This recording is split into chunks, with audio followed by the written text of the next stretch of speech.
हाँ जी।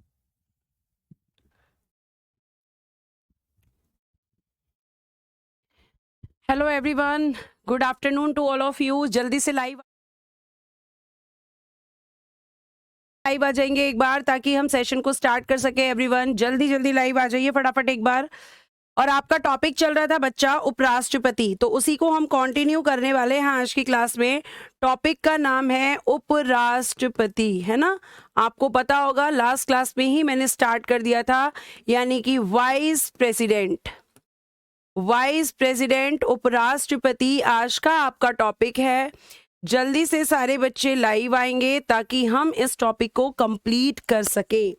चलिए देखते हैं, बहुत सारे बच्चे जुड़ गए हैं। पवन, पीयूष, जसवंत, अरुण, दीपक, अमित, नेहा, रामनिवास, धर्मेंद्र, मनीषा, मोहम्मद, विशाल, योगेश, सभी को मेरी तरफ से गुड आफ्टरनून, नमस्ते, राधे राधे। बच्चों सारे बच्चे लाइव आ जाइए और आपको मैं पढ़ाऊंगी आज वाइस प्रेसिडेंट यानी कि उपराष्ट्रपति।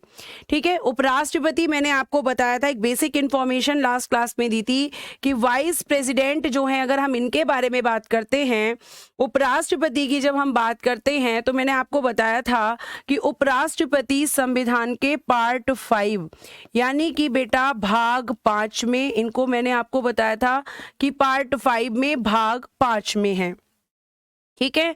और बच्चा अगर हम बात करते हैं कि ये आपका कैसा, तो लिखिएगा भारत का या भारत में दूसरा सर्वोच्च पद। भारत में दूसरा सर्वोच्च पद, क्योंकि पहला तो बेटा राष्ट्रपति जी का है, तो ये कैसी पोस्ट है, second highest post in India. Bharat में जो दूसरा उच्च पद है बेटा वो किसका है, तो भारत में दूसरा उच्च पद है आपके उपराष्ट्रपति का। और फर्स्ट किसका है, या मैं अगर आपसे पूछूं यहाँ पे कि अगर मैं आपसे ये बोलूं यहाँ पर कि आपके जो राष्ट्रपति जी हैं उनका पद कैसा है, तो आप कहेंगे भारत में सबसे ऊंचा पद मैम उन्हीं का है। तो क्या लिखेंगे आप लिखेंगे second highest post in India. Second highest post in India जो किसकी है बेटा जी, वाइस प्रेसिडेंट की है। ठीक है। उसके बाद मैंने अगला पॉइंट लिखवाया था कि यह पद अमेरिकी संविधान से लिया गया है। यह पद अमेरिकी संविधान से लिया गया है। अमेरिकी संविधान से लिया गया है। संविधान से लिया गया है। ठीक है, यह पद अमेरिकी संविधान से लिया गया है। This post taken from USA। This post taken from USA। यह पद हमने अमेरिकी संविधान से लिया है। बहुत बढ़िया, जो बच्चे कमेंट्स कर रहे हैं साथ के साथ उन सभी को बहुत शाबाशी। आगे देखिएगा। उसके बाद अगर हम इनके बारे में बात करते हैं, तो आपके देश के जो उपराष्ट्रपति हैं, आपको ध्यान रखना, एक आर्टिकल है इनके बारे में, आर्टिकल 63। ये कहता है कि भारत के एक उपराष्ट्रपति होंगे। भारत के एक उपराष्ट्रपति होंगे, ये आपको ध्यान रखना है। एक उपराष्ट्रपति होंगे, यानी कि देयर शैल बी अ, ठीक है, क्या लिखेंगे, लिखेंगे there shall be a vice president of India. Vice president of India. Vice president of India. Bharat के एक उपराष्ट्रपति होंगे और उपराष्ट्रपति का जो पद होगा वो आपके एक ही होंगे। जैसे बहुत सारे बच्चों को बहुत सारी चीजें नहीं पता जो बेसिक हैं, आपको नहीं पता है। जैसे बहुत सारे बच्चे कहते हैं कितने प्रधानमंत्री हैं, तो प्रधानमंत्री एक होते हैं, एक ही राष्ट्रपति होते हैं, एक ही उपराष्ट्रपति होते हैं, और बेटा सीएम कई सारे होते हैं, क्योंकि हर एक स्टेट पे अलग सीएम होता है। तो आप ये कह सकते हैं। ठीक है, आपको ध्यान रखना है। Manita Chaudhary ji, Nitin Gupta ji, Lalit ma'am, IASC UP police का पेपर समझ नहीं आ रहा है मुझे, आप क्या बोल रहे हैं। अब आपको जो बच्चे कमेंट कर रहे हैं वो मेरी बात को ध्यान से सुन लेंगे कि आप जो है कमेंट से ज्यादा क्लास पे ध्यान कीजिए अपना। ठीक है, देखिएगा यहाँ पे भारत के उपराष्ट्रपति होंगे, तो मैं यहाँ पे आपको 2 फैक्ट ऐड करवाती हूँ यहाँ पे।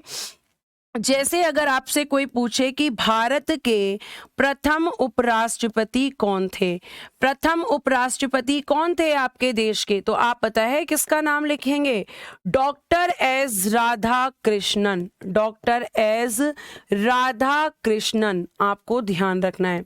डॉक्टर एस राधा कृष्णन बेटा जी आपके देश के पहले उपराष्ट्रपति थे, डॉक्टर एस राधा कृष्णन। ठीक है, और अगर हम बात करें कि वर्तमान में कौन है, इन प्रेजेंट कौन है, वर्तमान में इन प्रेजेंट कौन है, तो इन प्रेजेंट हैं बेटा जी आपके जगदीप धनखड़। जगदीप धनखड़ ये आपके वर्तमान में आपके देश के उपराष्ट्रपति हैं। कल क्लास नहीं थी मैम? जी नहीं बेटा, कल क्लास नहीं हुई थी। ठीक है, ये आपको ध्यान रखना है। यानी कि first vice president of India कौन हो जाएंगे? वो हो जाएंगे डॉक्टर एस राधा कृष्णन। आगे मेरी बात को ध्यान से सुनना, बहुत इंटरेस्टिंग बात है, बहुत इंपॉर्टेंट आर्टिकल है, थोड़ा सा आपको कंफ्यूज करेगा लेकिन समझ में जरूर आएगा। आर्टिकल 64 कहता है कि आपके राष्ट्रपति जो होंगे, उपराष्ट्रपति राज्यसभा के पदेन सभापति, राज्यसभा के पदेन सभापति। पदेन सभापति का मतलब है एक्स ऑफिस चेयरमैन। क्या लिखेंगे? X office chairman, x office chairman. ठीक है, राज्यसभा के पदेन सभापति होते हैं, ये आपको ध्यान रखना है। कौन होते हैं? राज्यसभा के पदेन सभापति होते हैं, ये आपको ध्यान रखना है। ठीक है, जगदीप कितने उपराष्ट्रपति हैं? जगदीप कितने उपराष्ट्रपति हैं बेटा? अभी तो मैंने बताया कि उपराष्ट्रपति केवल एक ही होते हैं, जगदीप धनखड़। ये वर्तमान में उपराष्ट्रपति हैं और भारत में पहले जो उपराष्ट्रपति बने थे वो बने थे डॉक्टर एस राधा कृष्णन। इनके नाम के आगे एक बच्चे ने कल ये भी क्वेश्चन कर रखा था कि डॉक्टर क्यों लगाते हैं ये लोग, तो डॉक्टर उसके नाम के आगे लगता है या तो एमबीबीएस की पढ़ाई करी हो, जो डॉक्टर आपका इलाज करते हैं, और एक डॉक्टर उनके नाम के आगे लगता है जो पीएचडी होल्डर होते हैं, जिनके पास में अपनी पढ़ाई में पीएचडी की डिग्री होती है, वो अपने नाम के आगे डॉक्टर लगाते हैं। यह आपको ध्यान रखना है। ठीक है, ये आपको ध्यान रखना है। तो एक ही उपराष्ट्रपति होते हैं। अब एक चीज आप मेरी बात को जरा ध्यान से सुनना, जो मैं आपको समझाने की कोशिश कर रही हूं। और आर्टिकल 64 जो ध्यान से नहीं सुनेगा उसे समझ में नहीं आएगा, ध्यान रखिएगा। ठीक है, उसे समझ में बिल्कुल नहीं आएगा। अब मेरी बात को जरा ध्यान से सुनना। ये जो आपका उपराष्ट्रपति साहब हैं, उपराष्ट्रपति जी की अगर हम बात करते हैं तो उपराष्ट्रपति को आप ऐसे समझो कि उपराष्ट्रपति जो होते हैं ना, उपराष्ट्रपति के नाम से उनका कोई काम ही नहीं है। केवल एक ही पद है उपराष्ट्रपति का, लेकिन उपराष्ट्रपति के नाम से पद तो बना दिया लेकिन काम कुछ नहीं दिया गया है। उनका जो मेन काम होता है वो होता है राज्यसभा के सभापति का। मतलब उपराष्ट्रपति ही राज्यसभा के राज्यसभा के सभापति होते हैं। ये देखेंगे आप, अब मैं पूरा चैप्टर आपको पढ़ा दूंगी लेकिन ये कहीं पे नहीं लिखवाऊंगी कि उपराष्ट्रपति के कार्य, क्योंकि बेटा उपराष्ट्रपति का कार्य होता ही नहीं है। कार्य तो राज्यसभा के सभापति का होता है, और राज्यसभा के सभापति वही व्यक्ति बनते हैं जो देश के उपराष्ट्रपति होते हैं। ठीक है, जो देश के उपराष्ट्रपति होंगे बेटा वही आपके राज्यसभा के सभापति होंगे। तो ये सभापति के रूप में अपना काम करेंगे। और ये बात किस में कही गई है? आर्टिकल 64 में कही गई है। किस में कही गई है बेटा? आर्टिकल 64 में ये बात कही गई है कि उपराष्ट्रपति राज्यसभा के सभापति होते हैं। पदेन क्यों लगाते हैं? पदेन इसलिए लगाते हैं कि ये इसके सदस्य नहीं होते, लेकिन फिर भी आपके राज्यसभा के सभापति होते हैं। यानी कि अगर हम बात करें यहां पर, तो उपराष्ट्रपति जो है वो राज्यसभा के सभापति के रूप में ही अपना मेन फंक्शन, या कह सकते हैं कि उनका प्रमुख कार्य जो होता है वो राज्यसभा के सभापति का होता है। और ये बात आपको आर्टिकल 84 डिफाइन कर रहा है, ये आपको ध्यान रखना है। ठीक है, आगे देखिएगा। जिन बच्चों को आदत से मजबूरी है, करते रहिए आप लोग कमेंट, आराम से कमेंट कीजिए। आज मैं मना भी नहीं करूंगी कि कमेंट मत करो, ठीक है, तो ये आपको ध्यान रखना है। अब हम आगे की तरफ चलते हैं और 64 के बाद में अगर हम बात करते हैं तो मैं आपको पढ़ाऊंगी यहाँ पे ध्यान रखना कि जब 64 के बाद में हम पढ़ेंगे तो क्या पढ़ेंगे, हम पढ़ेंगे आर्टिकल 65। आर्टिकल 65 में क्या है, तो मैं आपको वैसे इसके बारे में बता चुकी हूं, लेकिन आज आर्टिकल के साथ बता रही हूं।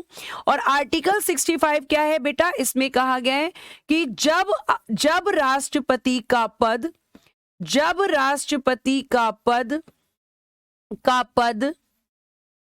मृत्यु, जब राष्ट्रपति का पद मृत्यु यानी कि डेथ, त्यागपत्र,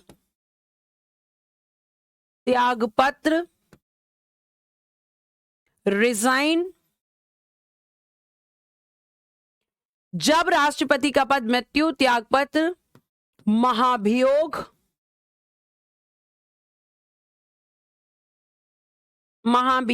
इम्पीचमेंट,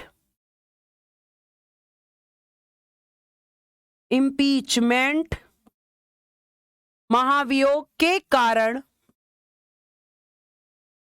कारण या ऐसे लिखेंगे महाभियोग, या अन्य कारणों से यानी कि अदर रीजंस, अन्य कारणों से रिक्त यानी कि वैकेंट, ठीक है, अन्य कारणों से रिक्त होता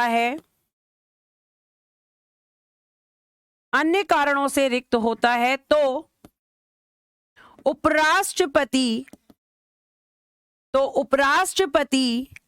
कार्यवाहक राष्ट्रपति,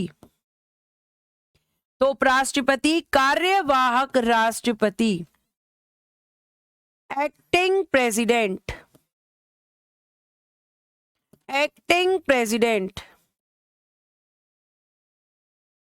कार्यवाहक राष्ट्रपति के रूप में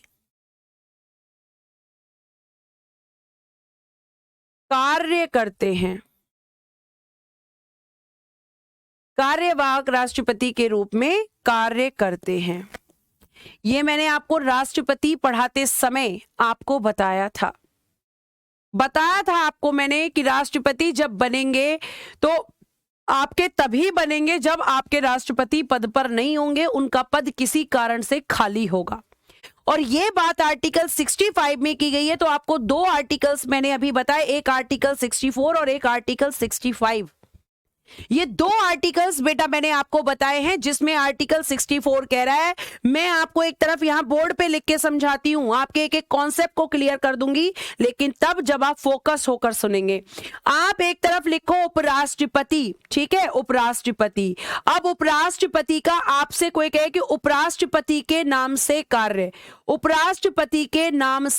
तो पता है आप क्या कहोगे कि भैया इसका उपराष्ट्रपति के नाम से कोई कार्य नहीं है, इसका उपराष्ट्रपति के नाम से कोई कार्य है ही नहीं, हम ये कहना चाह रहे हैं। और फिर उसके बाद में मैम आर्टिकल 64 कह रहा है कि कार्य तो करेगा, लेकिन इस समय जब ये कार्य कर रहा होगा तो इसका नाम क्या होगा, सभापति, इसका नाम होगा सभापति यानी कि चेयरमैन। और ये चेयरमैन कहां पर होगा, राज्यसभा के अंदर। और एक आर्टिकल 65 एक और बात बता रहा है कि ये आपका एक काम और करता है, और वो होता है कार्यवाहक राष्ट्रपति का। किसका क्या नाम पड़ गया इसका, अब यहां पर कार्यवाहक राष्ट्रपति नाम पड़ गया, यानी कि एक्टिंग प्रेसिडेंट का। तो मैम इसमें से मेन काम कौन सा होता है, देखो एक्टिंग प्रेसिडेंट बनने के लिए तो बेटा एक कंडीशन चाहिए, और कंडीशन ये है कि जब राष्ट्रपति ना हो तब बनेगा। लेकिन इसका अगर हम मेन फंक्शन की बात करेंगे, मुख्य कार्य की बात करेंगे, तो वो तो मैम चेयरमैन का होता है, इसका मेन फंक्शन। और चेयरमैन के नाम से काम करता है, उपराष्ट्रपति के नाम से तो कोई काम है ही नहीं। ये बताया है मैंने, इतना जो लिखा है। लिखा क्यों है इतना सारा? ताकि तुम्हें समझ आए, ताकि तुम बाद में भी पढ़ो तो तुम्हें दिक्कत ना हो, क्योंकि इतना सिर्फ अगर मैं लिखवा दूंगी ना तो फिर बाद में समझ में नहीं आएगा। तो उपराष्ट्रपति के दो काम होते हैं, मेन काम होता है लेकिन उपराष्ट्रपति का नाम नहीं होता। नाम सभापति जो कि आर्टिकल 64, और आपका कार्यवाहक आपका राष्ट्रपति जो कि आर्टिकल 65 बता रहा है। और 65 कब होगा? जब मैम राष्ट्रपति का पद खाली होगा। लेकिन अगर राष्ट्रपति का पद खाली नहीं है तो क्या करेगा? तो राज्यसभा के सभापति के रूप में काम करेगा। बेटा यही इसका मेन फंक्शन होता है, ध्यान रखना। और क्योंकि उपराष्ट्रपति के नाम से कोई काम नहीं होता तो उपराष्ट्रपति का कोई वेतन भी नहीं, वेतन इसको मिलता है सभापति का या फिर कार्यवाहक राष्ट्रपति का। यह आपको ध्यान रखना है, ठीक है? ये आपको ध्यान रखना है, ये आपको पता होना चाहिए कि इनके क्या क्या कार्य होते हैं। तो मैंने आपको आर्टिकल 64 भी बताया, और बच्चा मैंने आपको आर्टिकल 65 भी बताया कि ये कार्यवाहक राष्ट्रपति के रूप में काम कब करेगा। दो काम होते हैं, लेकिन दोनों में आप देख रहे होगे कि उपराष्ट्रपति कहीं नहीं लिखा हुआ। मतलब उपराष्ट्रपति में एक पद तो है लेकिन इसके नाम से इसका कोई काम नहीं है। यह आपको ध्यान रखना है, ठीक? आगे अब मेरी बात को सुनिएगा। आर्टिकल 65 हो गया। अब हम पढ़ेंगे आर्टिकल 66 का सब क्लॉज 1। ध्यान से सुनना मेरी बातों को। कौन सा आर्टिकल पढ़ने वाले हैं? अब हम पढ़ेंगे आर्टिकल 66 का सब क्लॉज 1। और इसमें क्या है? उपराष्ट्रपति का निर्वाचन। क्या है बेटा इसमें? उपराष्ट्रपति का निर्वाचन। Election of vice president. क्या है बच्चा? Election of vice president. Election of vice president. उपराष्ट्रपति का निर्वाचन कैसे होगा, हम इस चीज को यहां पढ़ेंगे, ठीक है? ये आपको ध्यान रखना है। उपराष्ट्रपति के इलेक्शन की जब हम बात करते हैं तो सबसे पहला पॉइंट हम लिखेंगे कि मैम इसका इनडायरेक्ट इलेक्शन होता है। इनडायरेक्ट इलेक्शन यानी कि अप्रत्यक्ष निर्वाचन। और जब अप्रत्यक्ष निर्वाचन होता है तो इसका मतलब ये है कि यहां पर जनता तो वोट करती नहीं होगी। अप्रत्यक्ष निर्वाचन होता है बेटा। कैसा निर्वाचन होता है?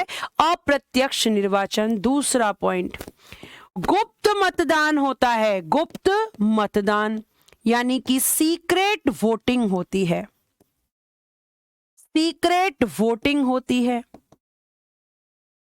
तीसरा पॉइंट, पद्धति क्या होती है? पद्धति यानी कि मेथड। तो सेम वही मेथड होता है जो राष्ट्रपति में होता है। क्या होता है वो मेथड? आनुपातिक प्रतिनिधित्व पद्धति के अनुसार। आनुपातिक प्रतिनिधित्व पद्धति के अनुसार। पद्धति के अनुसार एकल संक्रमणीय, ठीक है? आनुपातिक प्रतिनिधित्व पद्धति के अनुसार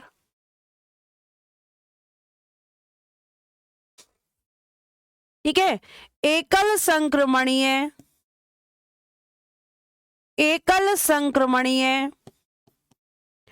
मत प्रणाली द्वारा। मत प्रणाली द्वारा, ठीक है? यही मैंने आपको पीछे भी बताया था, ठीक है? धर्मेंद्र जी, ये प्रॉब्लम सिर्फ आपकी तरफ से आ रही है, इसका मतलब फिर प्रॉब्लम यहां से नहीं है, आपकी तरफ से है। क्योंकि अगर ये प्रॉब्लम सेम होती तो सारे बच्चे कमेंट कर रहे होते।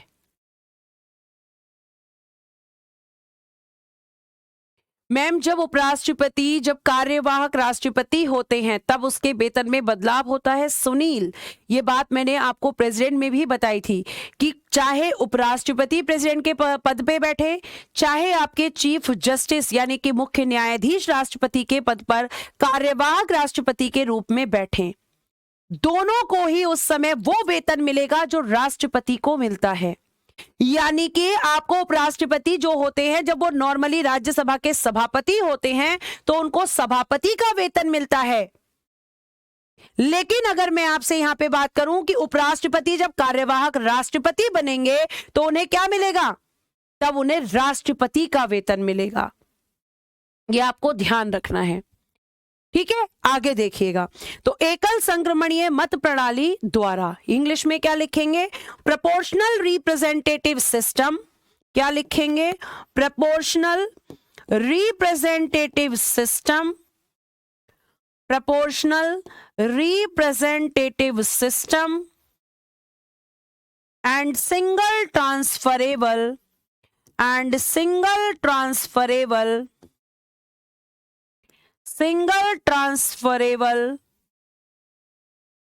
Vote system.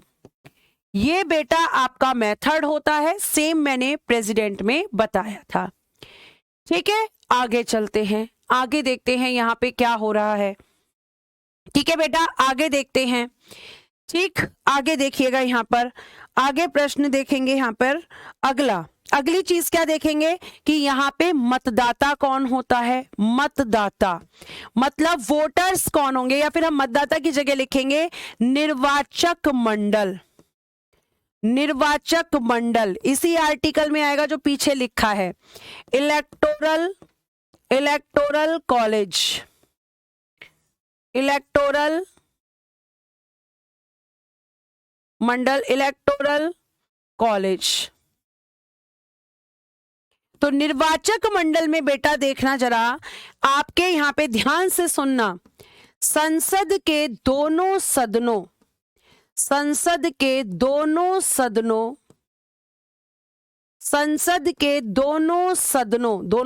का मतलब है लोकसभा प्लस राज्यसभा। संसद के दोनों सदनों के सभी सदस्य, ध्यान से सुनो, सभी सदस्य का मतलब है कि यहां पर मनोनीत भी होंगे, मनोनीत भी मतदान करेंगे, यानी कि नॉमिनेटेड। और बेटा यहां पर निर्वाचित भी मतदान करेंगे, यानी कि इलेक्टेड। दोनों तरह के मेंबर करेंगे। लेकिन प्रेसिडेंट के इलेक्शन में क्या था? वहां पे था केवल और केवल निर्वाचित। पद्धति का अर्थ होता है सचिन शर्मा जी कि इनके इलेक्शन का मेथड क्या होगा, किस तरीके से इलेक्शन होगा। आपके देश में जितने भी इनडायरेक्ट इलेक्शन होते हैं उनका एक ही मेथड है जो मैंने भी पीछे लिखा है। आगे देखना, आगे अभी यहाँ पे इंग्लिश में क्या लिखेंगे इसको? All members of parliament, all members of parliament यानी कि संसद के सभी सदस्य इसमें वोट करते हैं। मुझे पता है अगला क्वेश्चन बच्चे का होगा कि क्या एमएलए करते हैं? एमएलए नहीं करते। क्या एमएलसी करते हैं? मैम नहीं करते। एमएलसी तो कहीं पर भी नहीं करते। एमएलसी तो कहीं पर भी नहीं करते। एमएलसी ना तो बेटा राष्ट्रपति के इलेक्शन में करते हैं और ना ही बेटा उपराष्ट्रपति के इलेक्शन में करते हैं, ठीक है। लेकिन आपके जो एमएलए होते हैं ये राष्ट्रपति में करते हैं, राष्ट्रपति के में तो करते हैं लेकिन बेटा उपराष्ट्रपति के में नहीं करते। इससे ज्यादा और क्या समझाऊं? यानी उपराष्ट्रपति के इलेक्शन में केवल एक लोग वोट करेंगे और वो हैं आपके एमपी, ना एमएलए करेंगे, मतलब ना ही मेंबर ऑफ लेजिस्लेटिव असेंबली करेंगे और ना ही मेंबर ऑफ लेजिस्लेटिव काउंसिल, मतलब ना तो विधानसभा के सदस्य करेंगे और ना ही विधान परिषद के सदस्य करेंगे। यह आपको ध्यान रखना है। ठीक है, ये आपको पता होना चाहिए। नितिन गुप्ता जी थोड़ा सा पेशेंस रखिए, आपको मनोनीत सदस्य क्या होते हैं वो भी मैं बता दूंगी जब मैं आपको संसद पढ़ाऊंगी, क्योंकि वहां मनोनीत सदस्य आएंगे। ठीक है, मैं आपको बता दूंगी, थोड़ा सा पेशेंस रखो, थोड़ा सा। मनोनीत वो सदस्य होते हैं जिनको राष्ट्रपति का नाम, राष्ट्रपति जो है मतलब उनको नाम दे दिया जाता है राष्ट्रपति जी को, और फिर वो उनका नाम लेकर उस सदन में उसको सदस्य बना देते हैं। जैसे राज्यसभा में 12 सदस्य मनोनीत होते हैं। ठीक है, आगे देखना, इनका इलेक्शन हो गया, आर्टिकल 66 का सब क्लॉज 1 में इनका इलेक्शन है। अब हम बात करते हैं आर्टिकल 66 के सब क्लॉज 2 की। ध्यान से सुनना, आर्टिकल 66 का सब क्लॉज 2 क्या कह रहा है? उपराष्ट्रपति संसद यानी कि आपका पार्लियामेंट, उपराष्ट्रपति संसद या विधानमंडल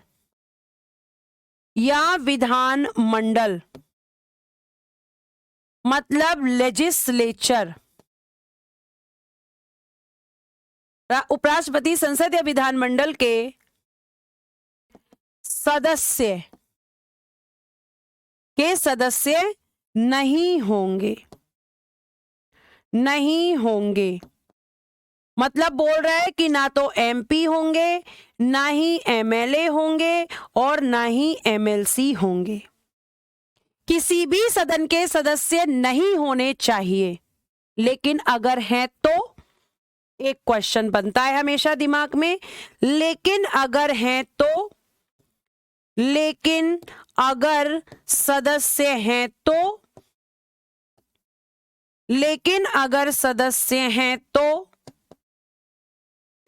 तो पद ग्रहण के दिन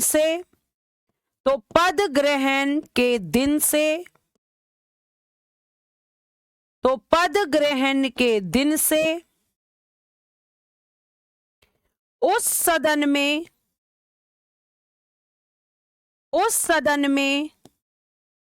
पद रिक्त हो जाएगा। तो उस सदन में पद रिक्त हो जाएगा जहां वह सदस्य थे, क्योंकि एक समय में एक व्यक्ति एक ही पद पर रह सकता है। मैम हिंदी में बोला करो बेटा, इससे ज्यादा हिंदी क्या ही बोलूं मैं, इससे ज्यादा हिंदी क्या बोलूं। धीरज सिंह जी, एमएलसी का मतलब होता है member of legislative council, Vidhan Parishad का सदस्य। दीदी यूपी पुलिस का पेपर इससे पढ़ के हो जाएगा? बिल्कुल हो जाएगा। ठीक है, आगे सुनिए, बिल्कुल हो जाएगा भाई। तो ये कह रहा है कि पहली बात तो सदस्य होने नहीं चाहिए, और अगर आप हो तो फिर आप क्या करना, आप फिर यहां पे एक चीज ध्यान रखना कि अगर आपका कोई भी व्यक्ति जो ऐसा है जो संसद या विधानमंडल का सदस्य है, अगर वो है तो भी उपराष्ट्रपति बन सकता है। लेकिन जिस दिन उपराष्ट्रपति वो बन जाएगा, उस दिन से जब वो अपना पद ग्रहण करेगा, कहने का मतलब है उस दिन से उस जगह पर उसका पद खाली हो जाएगा। ठीक है, आगे आर्टिकल 66 का सब क्लॉज 3 आपको बताएगा उपराष्ट्रपति की योग्यताएं। मैं अगली स्लाइड ले लेती हूं ताकि सारी योग्यताएं एक ही स्लाइड पर आ जाएं। आर्टिकल 66 का सब क्लॉज 3 क्या लिखेंगे इसमें? योग्यताएं। और अब ये अंडरस्टूड होना चाहिए कि किसकी योग्यताएं, तो उपराष्ट्रपति की योग्यताएं।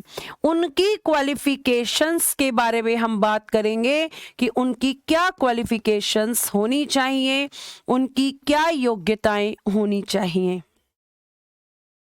ठीक है, जैसे अगर मैं आपसे बात करूं क्वालिफिकेशन में, पहला पॉइंट होता है कि भारत का नागरिक होना चाहिए। भारत का नागरिक। बेटा ध्यान रखना, जन्म से नागरिक होना जरूरी नहीं है। भारत का नागरिक केवल सिटीजनशिप होनी चाहिए, जो 5 तरीके मैंने आपको बताए हैं। ठीक है, आगे दूसरा पॉइंट आपका लिखिएगा यहां पर, न्यूनतम आयु, न्यूनतम आयु, मिनिमम एज, मिनिमम एज। आज मैं आपको CAA बताऊंगी, बहुत ज्यादा परेशान है बच्चे, CAA क्या है, ठीक है। मिनिमम एज, न्यूनतम आयु बेटा 35 वर्ष होनी चाहिए, ठीक है।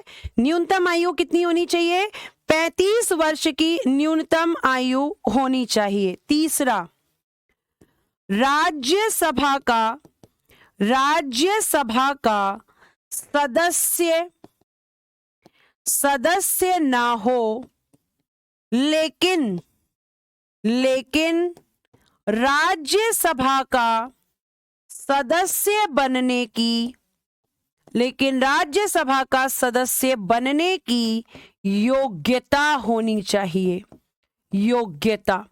यानी कि केवल क्वालिफिकेशन की डिमांड होती है, ध्यान रखना मेंबर तो हो ही नहीं सकता।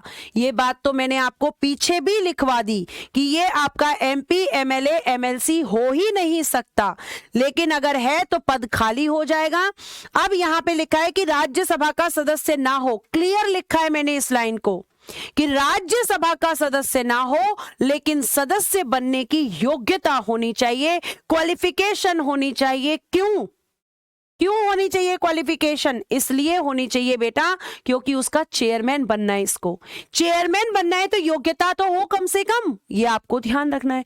केवल योग्यता, सदस्यता नहीं, सदस्यता कंपलसरी नहीं है, ध्यान रखना, केवल योग्यता, ये आपको ध्यान रखना है। आगे चलते हैं, आगे हम बात करते हैं कि और क्या क्वालिफिकेशंस हैं इसमें, और क्या योग्यताएं हैं। जैसे अगली क्वालिफिकेशंस की अगर हम बात करते हैं तो एक पॉइंट है जिसमें क्या कह रहा है कि लाभ के पद पर ना हो, लाभ के पद पर ना हो, लाभ के पद पर ना हो। Do not hold office of the profit, मतलब सरकारी नौकरी में ना हो।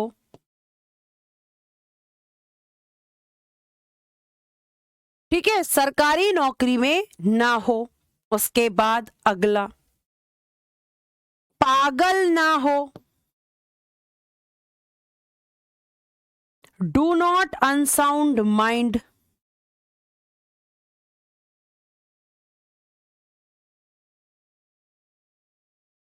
दिवालिया ना हो,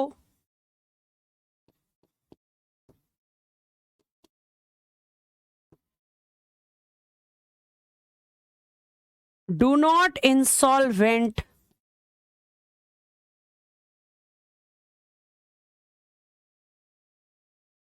ये नहीं होना चाहिए। ठीक है, आगे देखना है यहां पर, आगे क्या होगा फिर आगे। उसके अलावा क्या होना चाहिए, उसके अलावा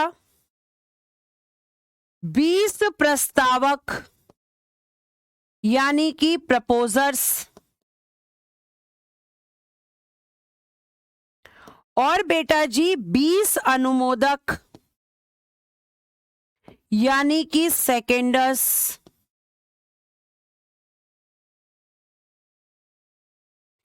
20 प्रस्तावक और 20 अनुमोदक होने चाहिए।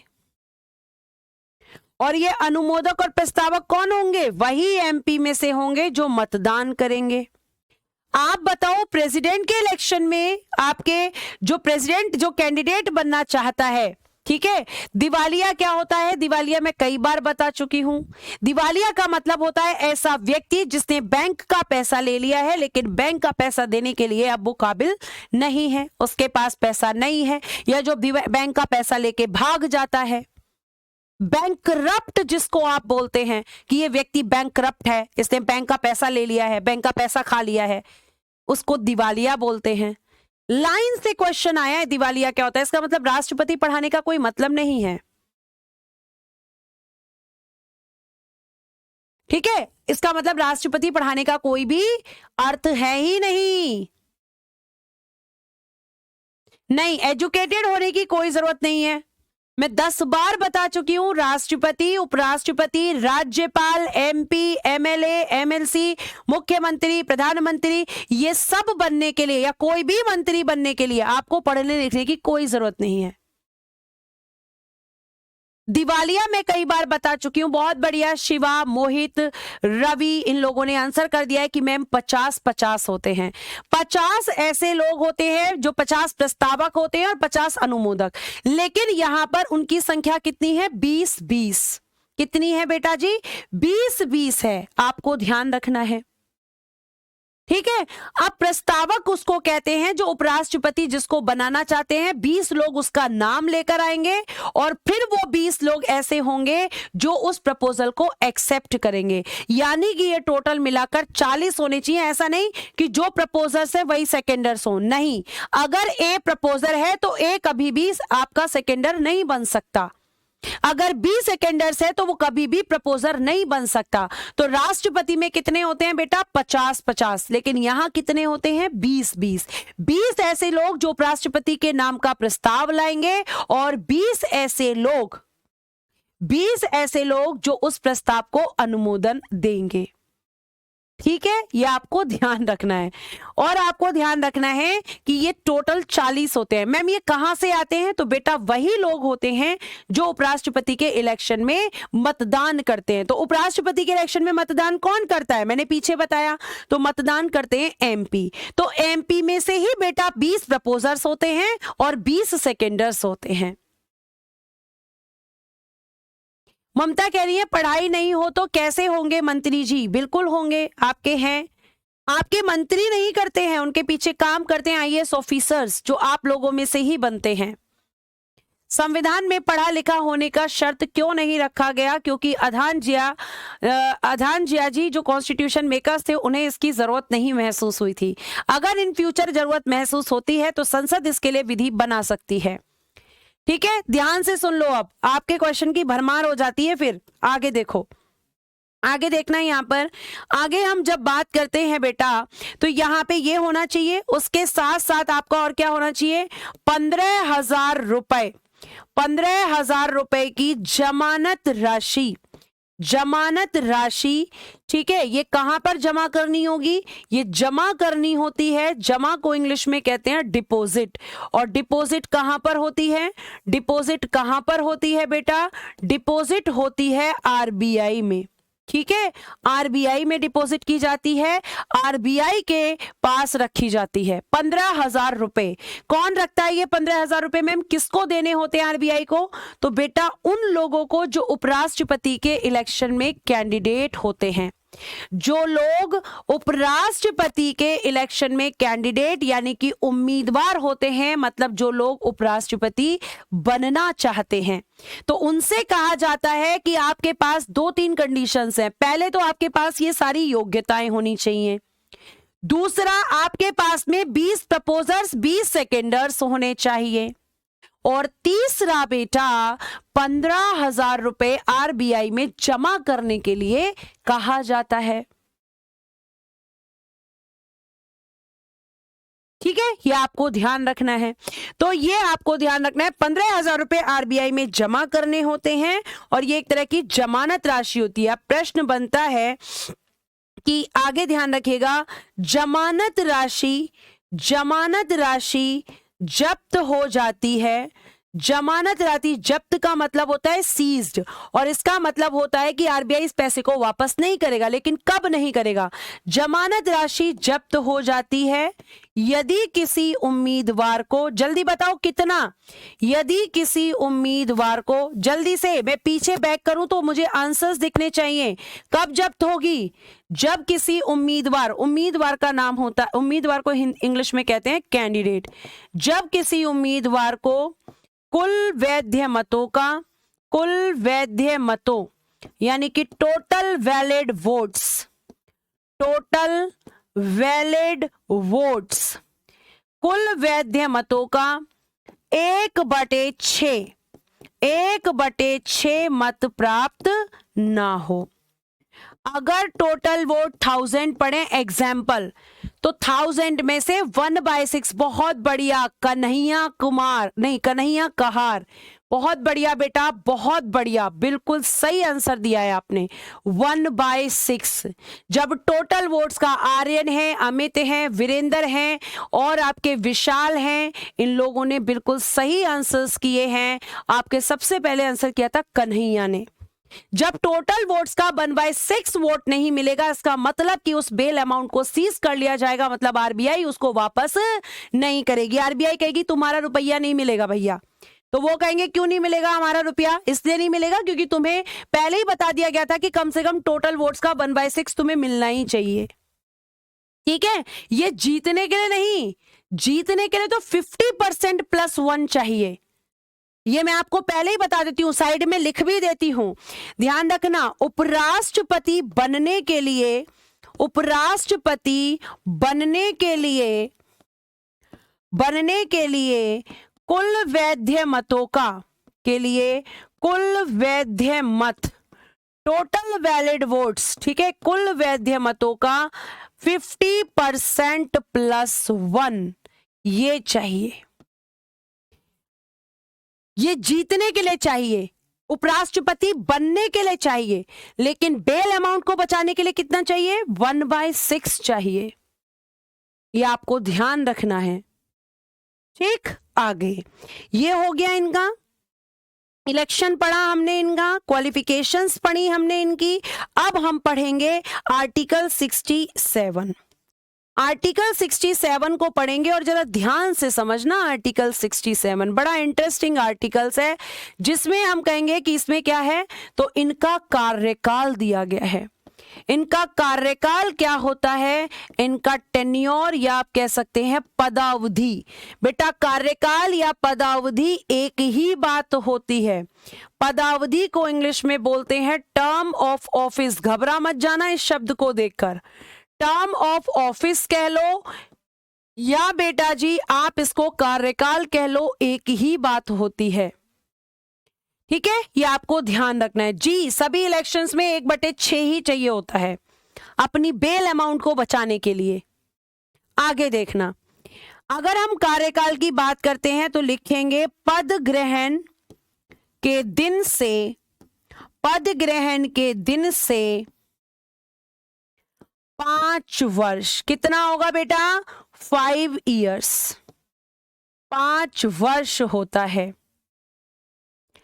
5 वर्ष पूर्व,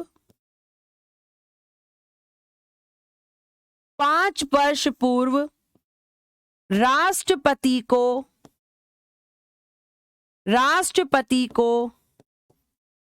त्यागपत्र देकर, राष्ट्रपति को त्यागपत्र देकर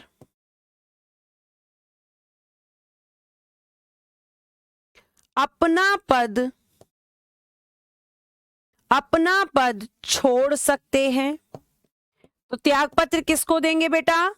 मैम त्यागपत्र देंगे राष्ट्रपति को। ठीक, आगे लिखना, आगे 5 वर्ष पश्चात, यानी आफ्टर 5 इयर्स, आफ्टर 5 इयर्स, 5 वर्ष पश्चात भी पद पर बने रहते हैं, पद पर बने रहते हैं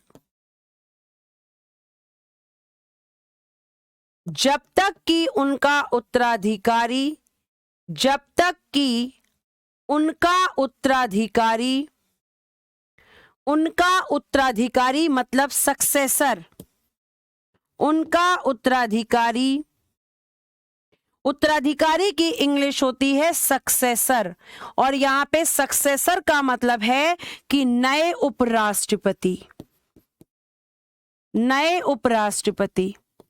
जब तक कि उनका उत्तराधिकारी, उत्तराधिकारी मतलब क्या है? नए उपराष्ट्रपति, जब तक कि उनका उत्तराधिकारी पद ग्रहण ना करे, पद ग्रहण ना करे।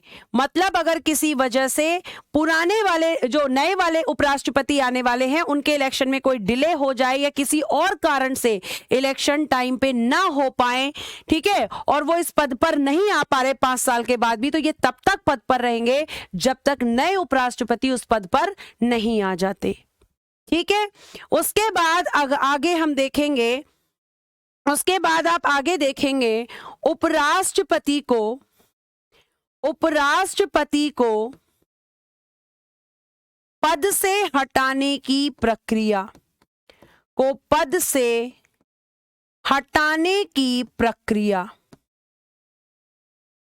पद से हटाने की प्रक्रिया यानी कि रिमूवेबल प्रोसीजर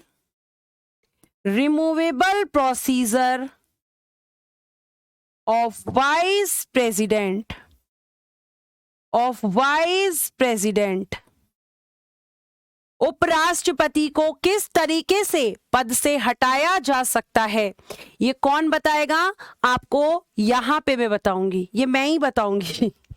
ठीक है, आगे देखो, अगर हम बात करते हैं तो पहला प्रश्न होगा कि इनको हटाने का आधार क्या है, इनको हटाने का ग्राउंड क्या है। जैसे राष्ट्रपति को संविधान का अतिक्रमण, वायलेशन ऑफ कॉन्स्टिट्यूशन होने पर संसद हटाती है, इनको कौन हटाता है? और उनका आधार आपने बताया था कि जब राष्ट्रपति संविधान के विरुद्ध कार्य करते हैं तो यहां पे फिर उनको हटाया जाता है।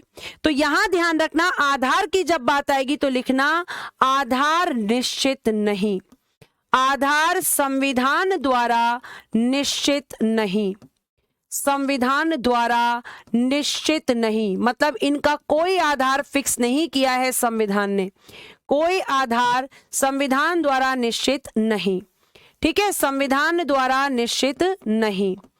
इनको हटाने का अधिकार, इनको हटाने का अधिकार, इनको हटाने का अधिकार राज्यसभा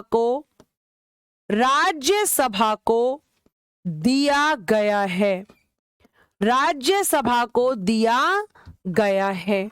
ध्यान रखिएगा, राज्यसभा को दिया गया है बेटा इन्हें हटाने का अधिकार।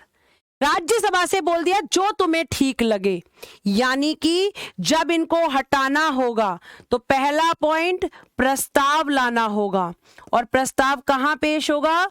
प्रस्ताव राज्यसभा में पेश। हटाने का प्रस्ताव कहां होगा? राज्यसभा में पेश, यानी कि introduced in Rajya Sabha, introduced in Rajya Sabha. लेकिन ध्यान रखना, इधर ही लिखना, यहीं पे पेश करने से पहले, पेश करने से पहले 14 दिन पूर्व सूचना, यानी कि 14 दिन का नोटिस देना होगा, तब ये प्रस्ताव पेश होगा।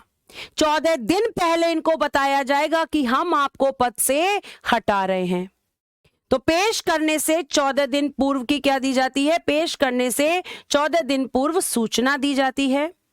ठीक है, पेश करने से पहले 14 दिन पूर्व सूचना, ये यहां पे लाइन खींच देना। अगर ये यहां पे मैं बॉक्स में बंद कर दे रही हूं ताकि तुम्हें हमेशा याद रहे।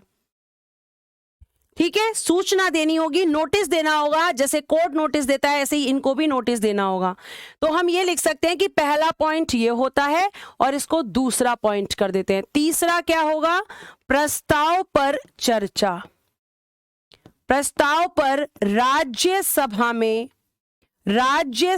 में बहस या चर्चा, जो भी आप लिखना चाहें, बहस या चर्चा, यानी कि discussion on the motion, discussion on the motion in Rajya Sabha, discussion on the motion in Rajya Sabha. ठीक, और फिर बेटा चौथा क्या होगा? चौथा होगा पारित, राज्यसभा द्वारा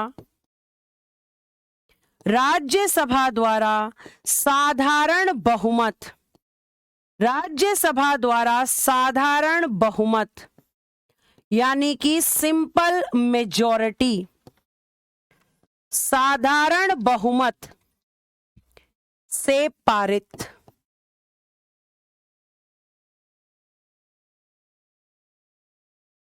ठीक है, साधारण बहुमत से पारित।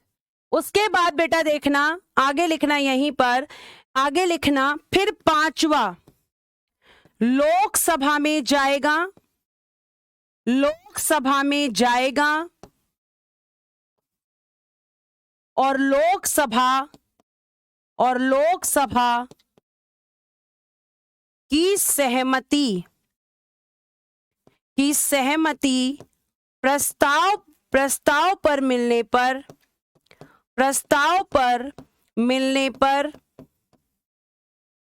पर पद से हट जाएगा, पद से हट जाएगा।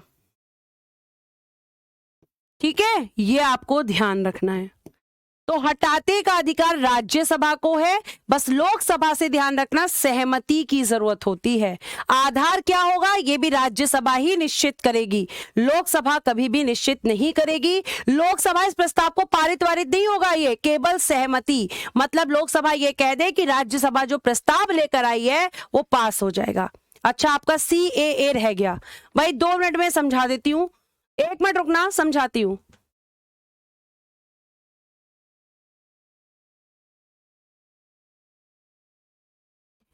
चलो मैं आपको CAA बता देती हूँ थोड़ा। देखो बेटा, CAA है क्या? सिटीजनशिप अमेंडमेंट एक्ट 2019, नागरिकता संशोधन अधिनियम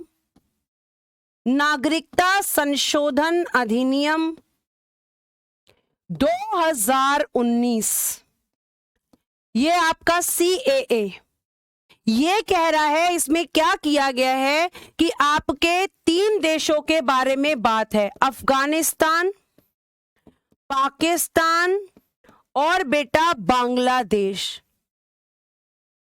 इन तीनों देशों से कहा गया है, इन तीनों देशों से यदि कोई व्यक्ति